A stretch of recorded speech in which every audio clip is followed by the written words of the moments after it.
Hola YouTube and welcome back to my channel. I am your girl BeautyByLinnoria. I know you're thinking like, girl, where the hell have you been? So let's just go ahead and get into what's been going on with me. Of course, thumbs up this video, like the video, leave a comment for me in the description box. Go ahead and subscribe, share the message to your family and friends, especially any females that you may have in your life.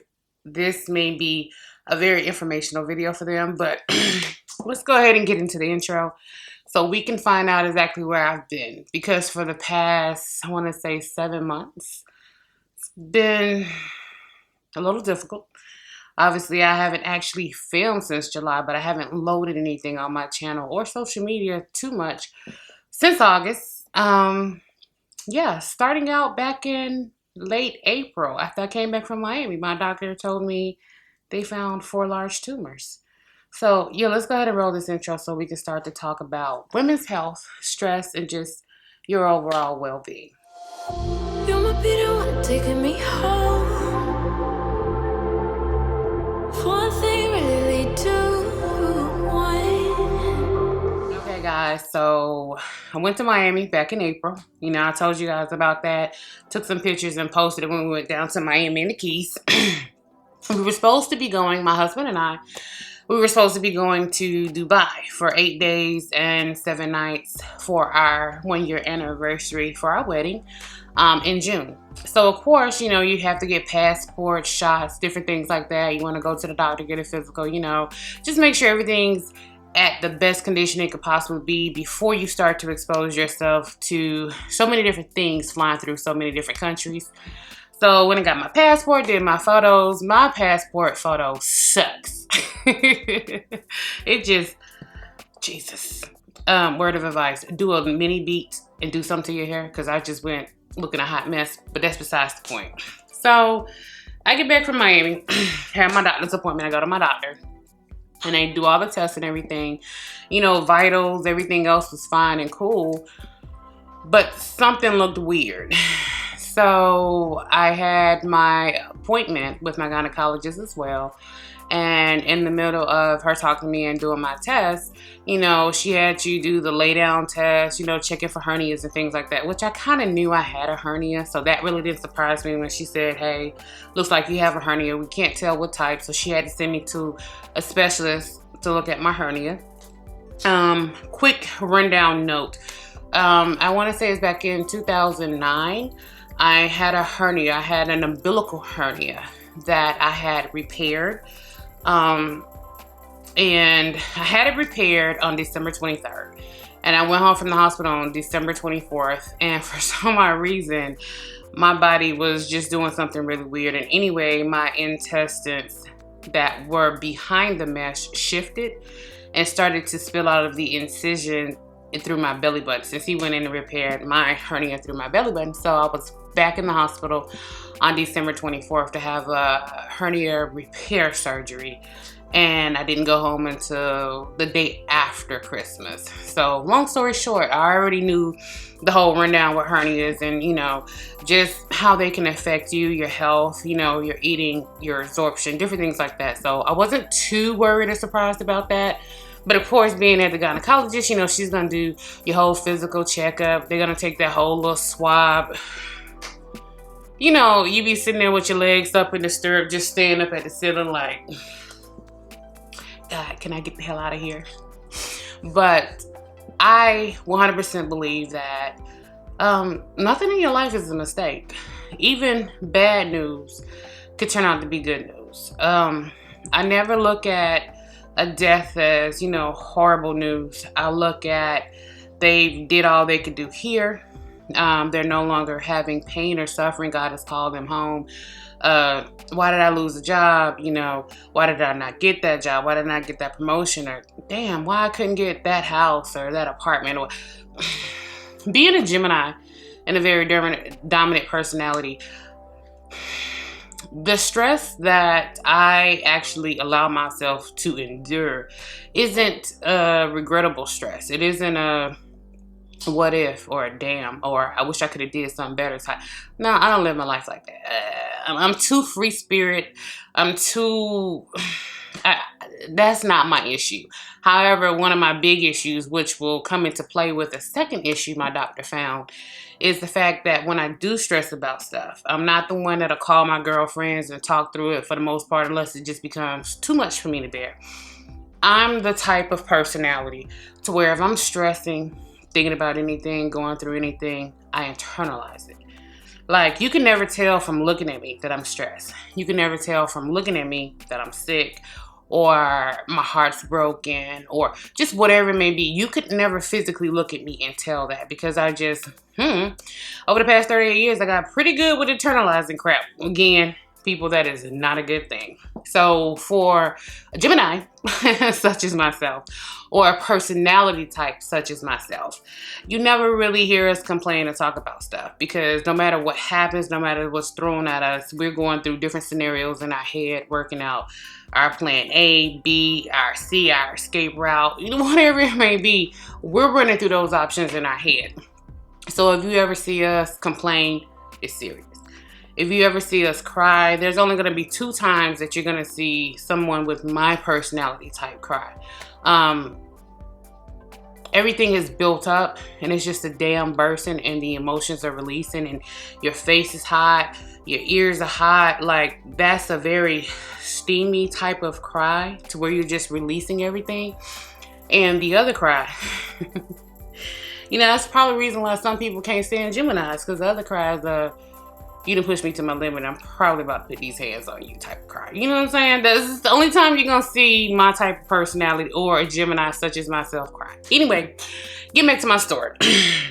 So my doctor called me back a week later, and he said everything is fine, but just make sure, your gynecologist, she does some checks with your different levels, because everything looked fine on this end. It's just one of my levels was slightly elevated, and he was slightly concerned about that. So I reached out to my gynecologist. She said, yeah, that's a part of the test. That's what had concerned me. So she sent me to have an ultrasound.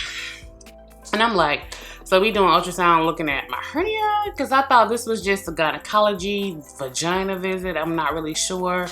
So they did the vaginal ultrasound. And after that appointment, I went to a general surgeon to talk to him about my hernia. And come to find out, he sent me to like so many different tests and stuff. So many different CAT scans, the dye test and all that other stuff. You know how they hook you up to the machine and have your arm go up like this?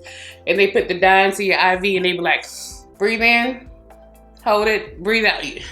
I did like 5 of them tests in less than 30 days for the different doctors I had to go to. But long story short, my general surgeon noticed that my original hernia that I had 10 years prior had re-herniated around the mesh, and the mesh had shifted.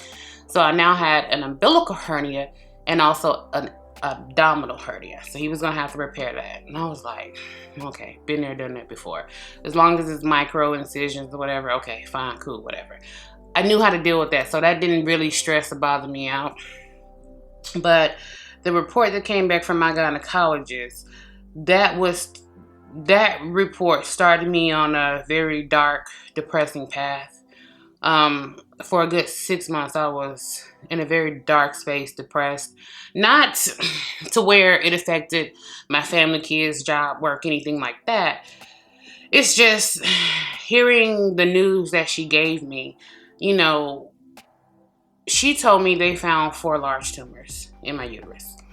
And at the time they found the tumors in my uterus was swollen and extended to a woman who was the equivalent of being 5 months pregnant.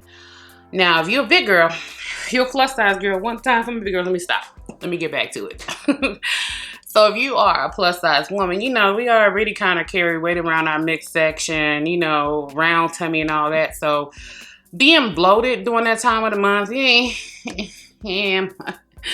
okay, I'm 300 plus pounds. So for me being bloated, even when I had my kids and different things, you couldn't really tell I was pregnant. It just got a little higher with the roundness, but it was still whatever.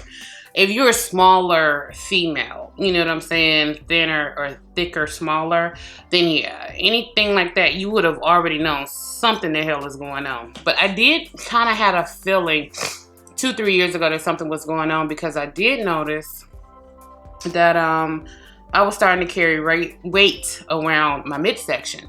And even though I'm a plus size girl, my weight is evenly distributed. You know, I'm fat all over. You know what I'm saying? I have breasts, hips, thighs, butt, all that. So my waist has always been pretty defined, even to be a big girl. You know what I'm saying?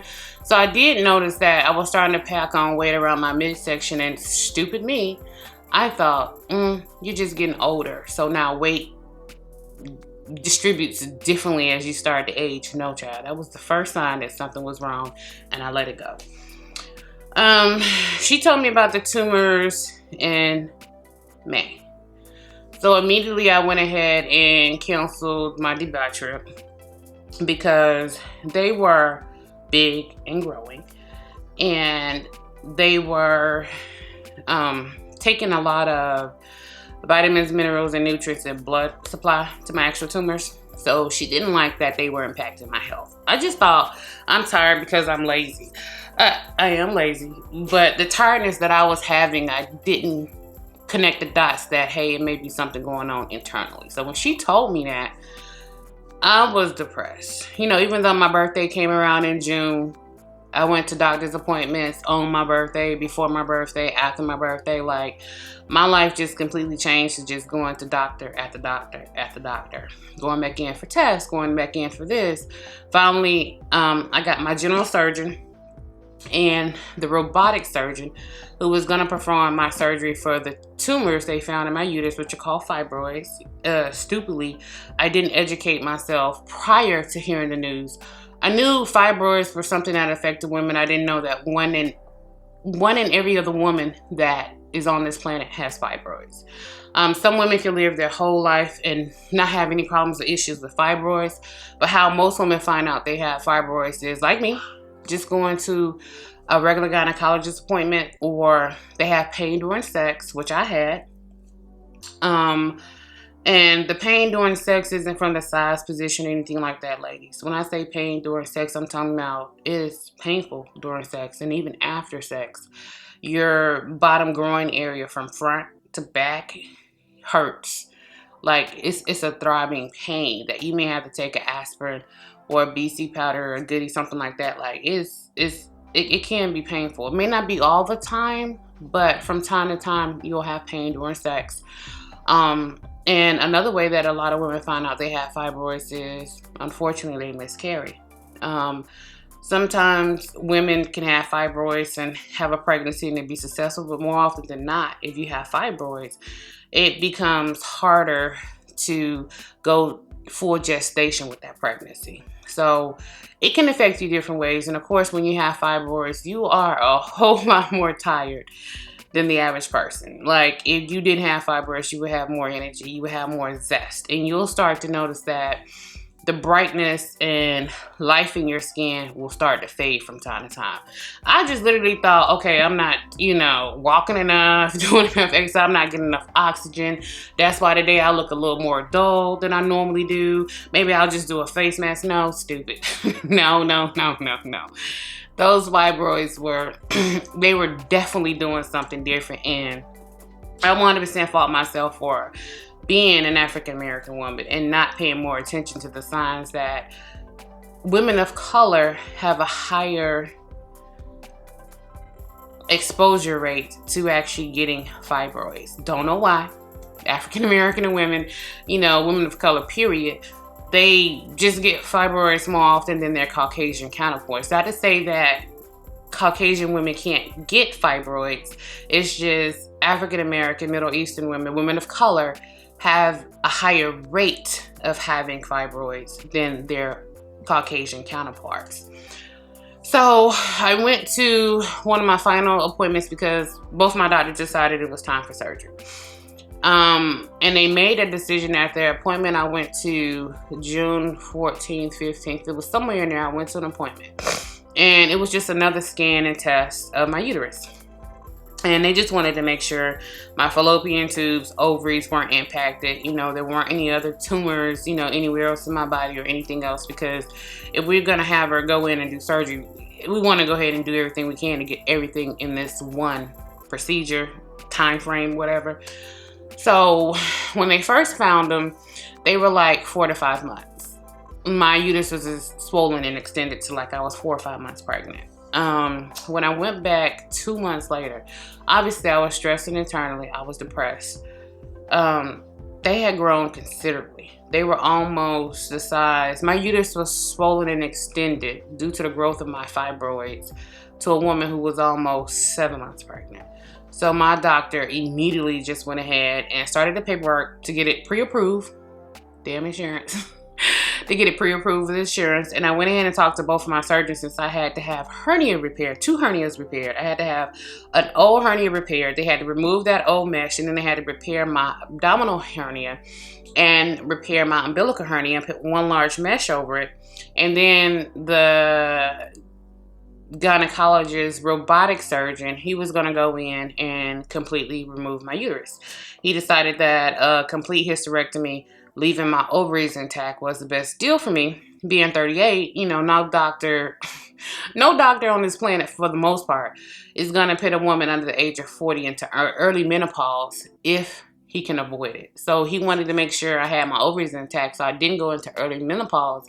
But he was definitely going to take my uterus and my fallopian tubes, go ahead and get rid of all the fibroids and tumors. It was, well, fibroids are tumors, duh.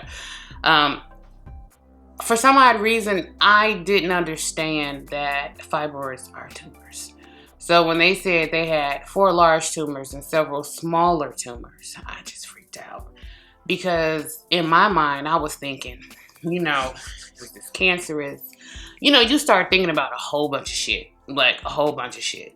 When your doctor come back and tell you, hey, we saw a spot on your breast. Or we see something weird on a CAT scan in your brain. Or you have tumors in your uterus. You know, when you get news and stuff back like that, or your bone density looks a little off, the first thing you think about, the first thing that your mind goes to, of course, is going to be cancer. And you know, that was the biggest thing. And I was so stupid. I was just internalizing everything and just, you know, just going through it myself. And in the middle of all of this, I was slated to start a new job. You guys know I kind of semi-retired last year. Well, I did. My husband retired me last year, so I wasn't working or anything. But then I was starting a new job in July. And I was like, when it rains, it pours, right?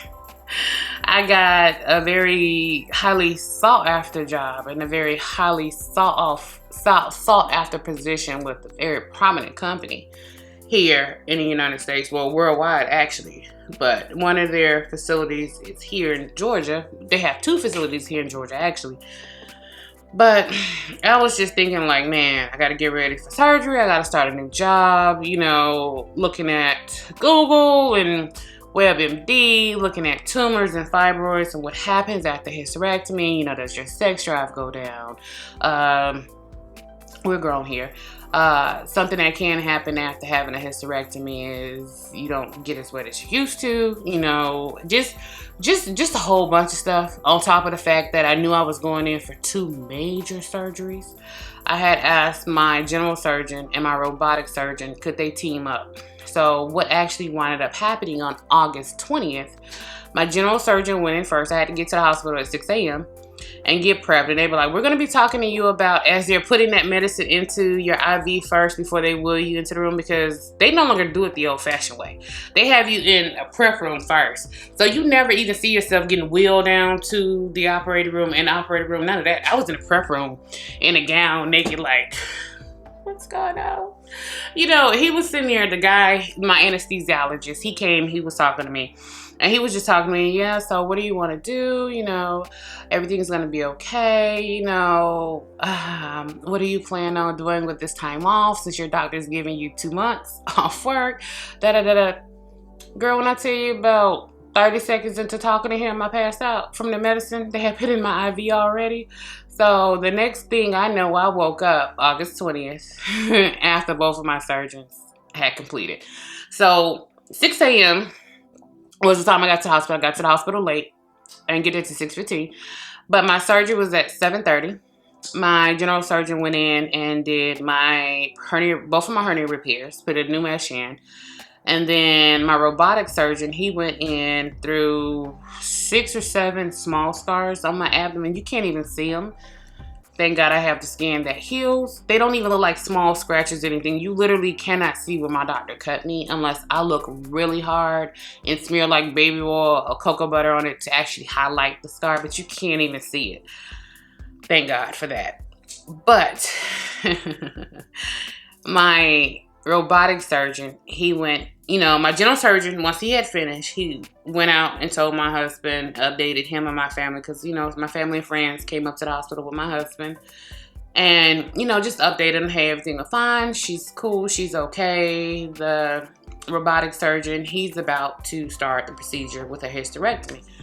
So my robotic surgeon go in and he starts procedure with my hysterectomy and everything, takes out my complete hysterectomy, my complete uterus, and my fallopian tubes. It was a kind of hard procedure because my uterus was so big that he wanted to do it with robotics, micro. But if it was going to be too big to come out that way, then he was going to have to go in the traditional way and actually cut me, you know, up and to take it out or whatever. But thank God he didn't have to do that. I woke up the next day at the hospital. Well, same day at the hospital in my room. I woke up like around 4 p.m. My husband, family, friends, you know, everybody's sitting there looking at me and I'm like, you know, because coming off the medication, I was just like, oh my God. But waking up, I was in pain on a level of 1 to 10. The pain that I was more like a 7. And it was more or less a scared pain because, you know, you had just been cut open and everything. So your body's hunched like this and you can't move too much. You know, after a major surgery, you know, they want to make sure you do 3 things. Can you pee? Can you poop? Can you fart? If you can do those 3 things, you can get out and go home. So the first day, I was just wanting to get out the bed and walk because, of course, walking after surgery helps, you know, greatly reduce your risk of blood clots and just other things that may go wrong with you just sitting and laying in the bed. So my husband walked me down the hallway. I would walk to the bathroom and different things like that. Later that night, the nurses, they were able to take my catheter out. I was doing well enough for that. Next morning, I did wind up going home about 11:30. So this was August 21st. So, okay, I'm through the surgery. I'm in the good. I'm clear, right? Everything's fine. Now, I'm gonna pause right here and tell you that from the moment my doctor said something was wrong in May until my surgery in August, my blood pressure, which is normally pretty normal, had been high. I think at one point it registered 165 over 102, but it was normally going like 137 over 92, 98, 129 over 92. Like it just kept doing that with each doctor's appointment, and they kind of wrote it off a little bit because they knew I was scared. They knew I was stressed because if they were asking me to calm down, just drink some water, just calm down, just relax, just think about something else and calm down, my blood pressure would drop back down to 120 over 80. It would be like 119 over 79. Like my blood pressure would go back down to normal. So that's the reason why they didn't put too much energy into the fact that my blood pressure was high for all of May, all of June, all of July, and August. So 4 months of extremely high blood pressure going untreated. I get home from the hospital, I'm just like a hot mess. Like the amount of pain that I'm in, where I'm like, oh, it's a 7, I'm good, I'm Gucci, I can handle this. You know, that car ride home was hell, hitting all those bumps. But when I tell you that was the hardest thing in the world, just that car ride home and then having to get home and walk up the steps, I thank God that my husband was there to assist me for that first week before he had to go back to work. But I was out of work for 10 weeks. So I'm thinking like, okay, boo, you got this. I'm thinking like all my other surgeries, right? Having kids, hernia repair, you know, just even my gastric bypass surgery, which I told y'all would happen. We'll talk about that in another video. I'm thinking like, I got this, right? No, bitch.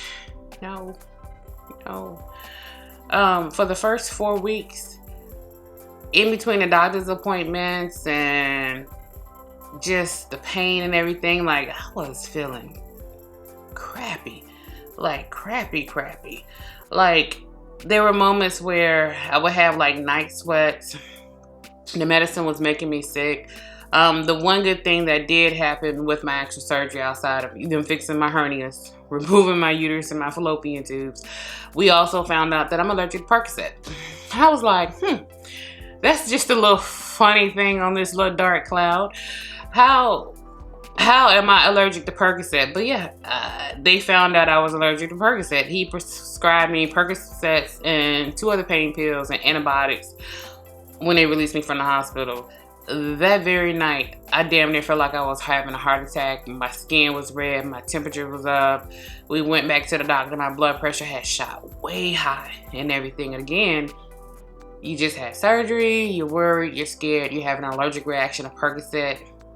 They didn't pay too much attention to my blood pressure. And this is the second part of the video that I want to talk to you about. Your blood pressure. Your blood pressure can have a million different effects on you. It could affect your mood, your hair growth, your skin, your life expectancy, the comfort of life that you have, your breathing, your ability to do different things in life. Like, when you get those headaches, or you be thinking like, maybe I didn't drink enough water today. But if you know you've been drinking your water and you start to get like just mild headaches, where if you are sitting there and you get that headache and it's really right here in your head, it's not right here. So it's not like sinuses or anything like that. It's a headache that's like right here and it's just beating, and it'll start to trail down to your temples. If you start to get those headaches, pay attention to what your blood pressure may be. Walgreens, Rite Aid, CVS, they have the blood pressure machines, and I think Walmart has them too. Go in there and just take your blood pressure, child. Just go in there and just take your blood pressure and just keep an eye on that. Because had I hopped on my blood pressure issues back in May when my blood pressure started to shoot up, it wouldn't have created the second problem that I had. So 10 weeks go by and I go back to work, but my leg had been hurting. It was a knot on my leg that was discolored and bruised, and the pain would kind of travel from my calf muscle to behind my knee to up behind my thigh. Like, it was a pain. And after a week of being back at work, the pain was so great one night that it woke me up out of my sleep, and me and my husband had to go to the emergency room.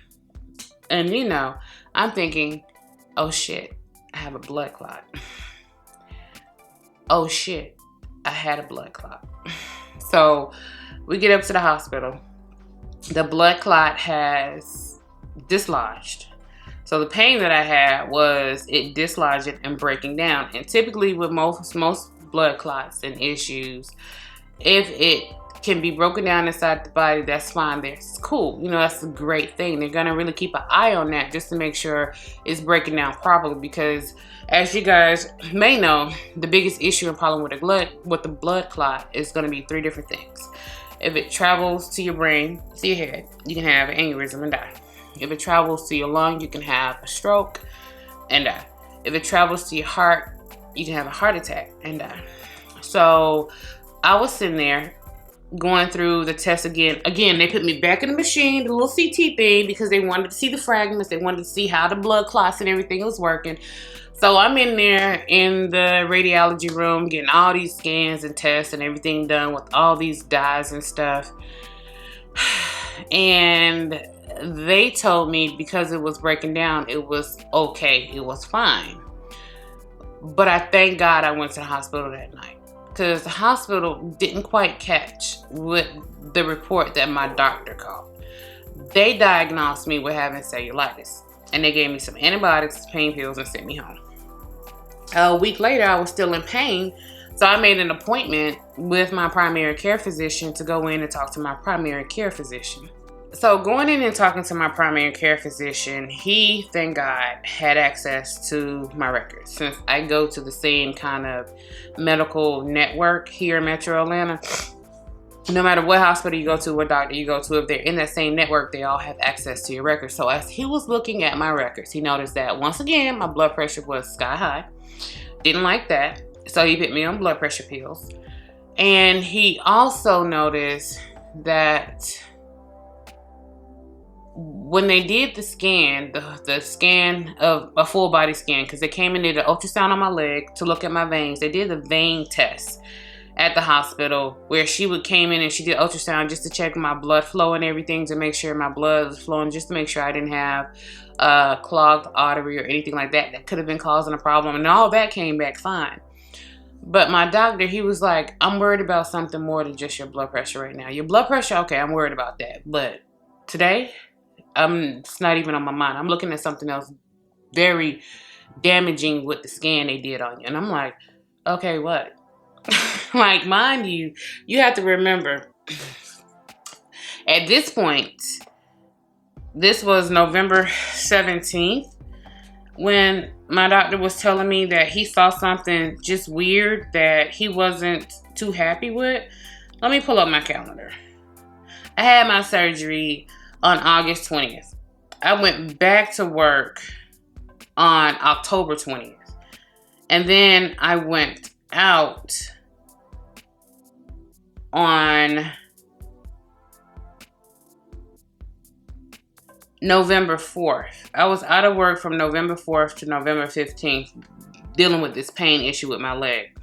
The day that my doctor is talking to me is now November 8th.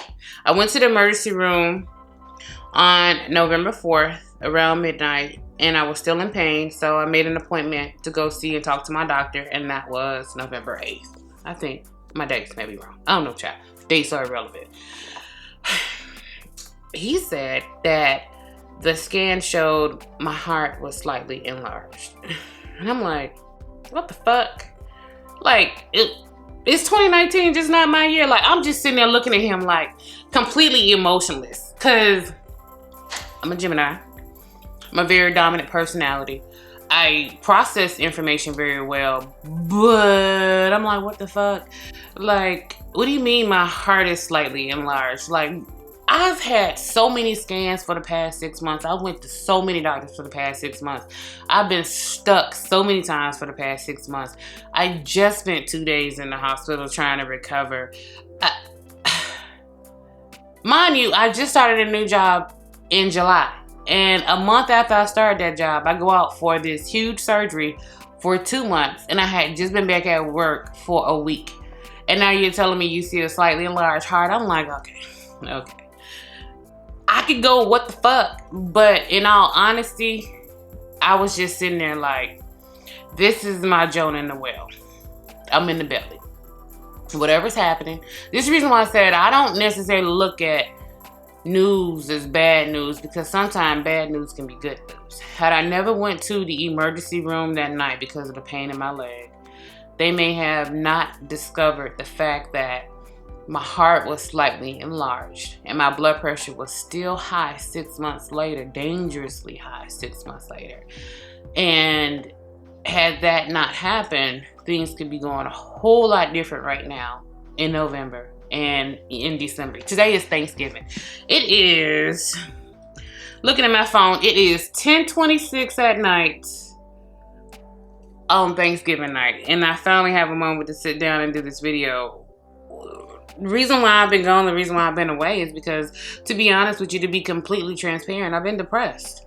I've been depressed. I've been scared. I've been wanting to film. I've been wanting to sit down and film, but I just couldn't. To be honest with you, I just could not. Like, man, come on. You got so many packages. You got like all of that back there. Got clothing hauls, try on hauls. Like, I got so much that I have planned to come show you guys. So much new stuff. So much stuff that you can take advantage of during Black Friday to get these sales and specials. And none of that shit mattered to me. I was just depressed. Like, I think this is the most depressed I've ever been. Finding out about the tumors. And then finding out I had an enlarged heart. This is the most depressed I've ever been in my whole life. And this is more depressing than when I've had my heart broken in my 20s. This is more depressing than, you know, when my mom passed away, when my dad passed away. Like, this shit's depressing, man. Like it just hit me like, you know, God is allowing something to happen. He's allowing me to know. And that's how I look at and reference everything. Because if this was supposed to be what was supposed to take me out, it would have just took me out, period. You know what I'm saying? So it's like, it's something still pushing and pulling for me to find out certain things so I can yet hold on and still be here. I'm like, okay, fine, cool. We can go ahead and do this. So my doctor immediately, after looking at, you know, the reports and scan and seeing I have a slightly enlarged heart, it's not necessarily enlarged, but it's just slightly enlarged. I left that office, and an hour and a half later, I was sitting in the cardiologist's office. The cardiologist went ahead and did the EKG and all this other stuff. No problems, no issues. No problems, no issues. But he also had my doctor send him over the results from the hospital because he's a part of a different medical group here in Metro Atlanta. He's actually a part of, look at my eye watering. I'm trying not to cry. Pay no attention to my smeared makeup. Anyway, so he's a part of Piedmont Health here in Metro Atlanta. So when he got a report over from my doctor, he immediately set me up with the Heart Institute in Piedmont Health downtown Atlanta. So I did all the tests that day with him. And then the next week, I went to my doctor that Friday. I went to the cardiologist that Friday. Later that afternoon, we did tests. He had me come back in that Monday for more tests. And then I had to go to the big-ass Piedmont Hospital downtown for a stress test and all this other stuff. So I went to a cardiologist appointment Friday, Monday. Then I went and saw a different cardiologist and specialists Tuesday and Wednesday. And then I went to another cardiologist for a specialty test on Thursday. And then I went back for a final bubble test, cardiology bubble test on Friday. So this first week, I'm in pain at the emergency room, looking at blood clot and cellulitis, thinking, hey, it'll get better. Just because they were saying, hey, this is not a pain that's going to go away anytime soon. Just a heads up. By the time you finish the antibiotics, the pain will start to reside. So I was like, I had already prepared myself knowing it'd be 7 days of pain, you know, whatever. But I didn't prepare myself for the news of my heart and going to all of the specialists, and they doing so many tests, stress tests, blood, like vein tests and all this other stuff. Like, child, I got so tired of being stuck and poked in the arms for blood and for putting IVs in with all these tests and just being naked. Like, at some point, you get so used to just being naked in front of different people every other day. You just like, I don't even care no more. Just give me the damn gown. Let me put on the gown and get on the table. So at the end of all of that, about a week and a half, 2 weeks ago, they finally came to the conclusion that my prolonged, extremely high blood pressure is what caused my left ventricle, right ventricle. I don't know. Okay. I got my paperwork. I just can't remember. Okay. That's what caused it to be slightly enlarged. I didn't have like any leaks or anything with my heart. Nothing wrong with my veins. Nothing wrong with anything else. So the blood pressure medicine is something he gave me, like a 30-day medicine to kind of get that under control and to regulate and get me back down to normal. And as long as that happens, fine, cool. He can take me off the medicine and I won't be on blood pressure medicine anymore. And I was asking him, I was like, does this have anything to do with my lifestyle? You know, from time to time, smoking, hookahs, turn up. You know, I don't drink or anything like that. Or me being plus size. Again, I'm 5'9", 300 plus pounds. Yeah, what the fuck? I need to lose some weight. You know, I probably need to get in the gym and get some shit together.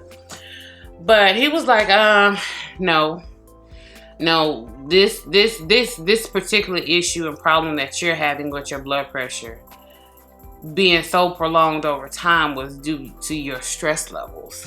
And I was like, you trying to tell me stress will kill me faster than eat fried chicken all the time? God damn it.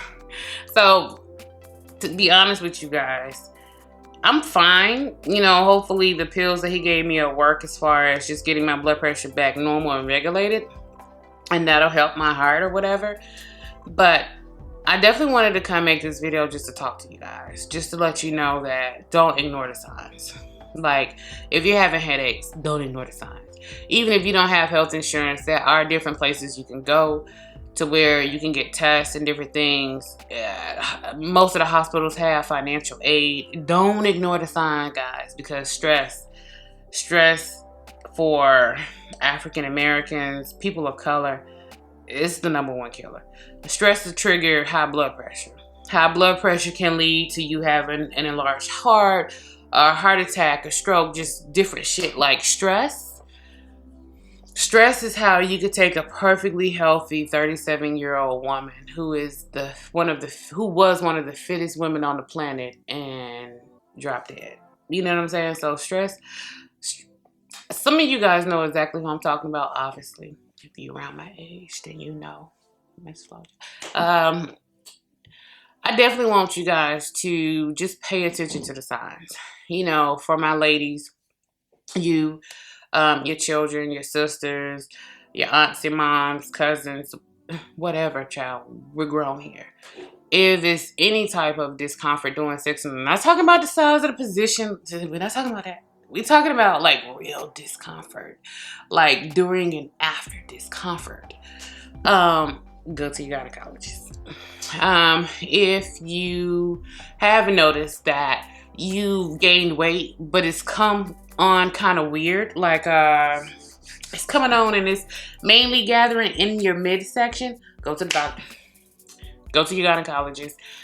If you start to get frequent headaches because you have a stressful lifestyle, a stressful job, you smoke, or you be eating a whole bunch of bullshit and not balancing that out with greens, not doing moderation, not working out, or you have a very stressful job where you're constantly running, so you just eat bullshit because you don't actually have a chance to actually eat real food with a real balanced diet, go to your doctor. Don't allow stress to be what minimizes your quality of life. Don't allow something that, if they catch early enough, can save your life and just let you still have a long, fulfilling life. You know, because we here. I want to see you and talk to you and look at all this new makeup and look at all the new clothes and, you know, just do YouTube shit for as long as humanly possible. And I want you to be here to leave me comments and leave me suggestions and tell me, you know, what you're feeling, you know, what it is you want to see, or, you know, what did you think about these sneakers, Lynn, or just whatever. Like, I still want to be able to have those conversations. I can't have those conversations if I'm being shitty and not taking care of myself, because obviously I won't be here. And you can't have those conversations with me if you're not taking care of yourself either. So I did just want to come talk to you guys about where I've been, what's been going on, complete transparency. I was scared and depressed. A lot of it was my own stupidity for not knowing what fibroids were. All I heard was tumors, and I started freaking out, and that sent me down a tailspin spiral into a very dark place. Bitch.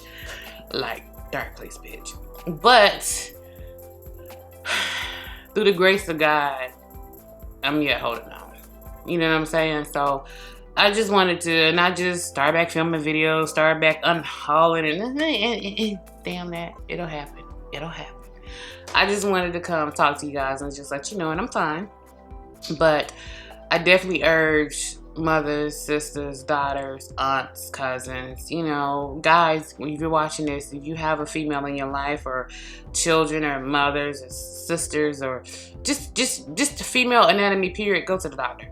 At least go get a physical once a year. Go see your gynecologist at least once a year and ask for a full workup, because I would not have known none of this if back in April, when I made my doctor's appointment for my physical, I didn't just ask for a physical. I asked for a complete full workup. I wanted a complete blood test about any and everything that may have been happening with my blood, whether it was my iron and my anemia, STDs. Honey child, I didn't give a shit. I just wanted to know. So I asked for a full blood workup. I asked for a physical and a full workup on that. And when I went to my gynecologist, I asked for the complete 360, baby. I want it all. Like, I want a complete full workup. I want you to be able to pluck a hair out of my head, or whatever it is you need to do. We need to know. So if anything's happening or going on, it becomes first priority to get that fixed and taken care of. And I'm happy that I did. That's the reason why I say sometimes you just got to change the way you look at things. And, you know, had I been a little bit more optimistic, maybe my blood pressure wouldn't have been so high. And maybe I wouldn't be sitting in a situation to having to go see cardiologists because my heart is enlarged. You know what I'm saying? So just hindsight being a motherfucker. There's no other way to put that. Hindsight is hindsight. You know how you ever just look back and be like, if I knew then what I know now, the decisions and the choices I would have made. No regrets or anything like that, but just hindsight. Hindsight, man. That's just hindsight. And it's just really just a conversation that sometimes we don't always have. You know, like sometimes women don't know or understand fibroids. You know, sometimes people don't correlate headaches with blood pressure, or the fact that blood pressure issues can result in severe issues with your organs. I mean, high blood pressure left untreated can send you into a deadly tailspin that it's not going to end too well. It can end in organ failure and stuff. You know what I'm saying? Especially in 2019 with the air that we breathe, we're killing our planet. The food that we eat, Jesus, half the food we eat isn't even real. You know what I'm saying? So just with everything that we have that's going on for us in 2019, your health, physical health, and mental health should always be your number one priority. You know, if that job is truly stressing you out, baby, you gotta find another job. If smoking is just leading you down the wrong path, you gotta go get some medicines, some patches, some whatever. Team up with the buddy system. Like, would I rather see you smoking all the time? Whether it's hookah, cigarettes, cigars, or whatever, at the cigar bar, turn it up or whatever, or would I prefer to have you here for the long time? I'm not here for right now. I'm here. I want to see you here for the long time. You know what I'm saying? Like, just make sure that you guys stay on top of your health and reduce stress as much as humanly possible. Now, them badass kids, you know, ass whoopings don't always work. But, you know, past that bull crap. Let me stop. They're gonna be like, she said badass kids. Okay, let me stop. I want you guys to know that I'm back. I'm going back to my regular filming and uploading schedule. I love you guys. I miss you guys so much. So much. So many times I've got dressed, did my hair, put on my makeup, and I didn't have the courage to turn on the camera because I was still so depressed. So depressed. Like, I would just be crying. And I'm like, that's a shit show, Lynn. No one wants to turn on this camera. No one wants to go to YouTube and see somebody just crying and breaking down. Like, sometimes you be like, I feel for you. It's making me cry. And other times it's like, pull it back with the snot bubbles. Pull it back. But anyway, I love you guys, and hopefully you guys are still here rocking with me. I want to say thank you to all my new subscribers, and I'm not this inconsistent. Really, I'm not typically going for this long, but I do have some hot heat coming to you guys. I hope you guys had a beautiful Thanksgiving today. This is probably going to go up tomorrow since it's already so late, obviously. So you guys will be seeing this Black Friday. So I hope you're having a beautiful Black Friday shopping. And most of the stuff we want for Black Friday in the makeup and clothing world, you can get online right now and order, baby. Like, most Black Friday been all month for clothing, makeup, hair, the whole nine. So, but anyway, I love you guys, of course. And until next time. Bye, YouTube.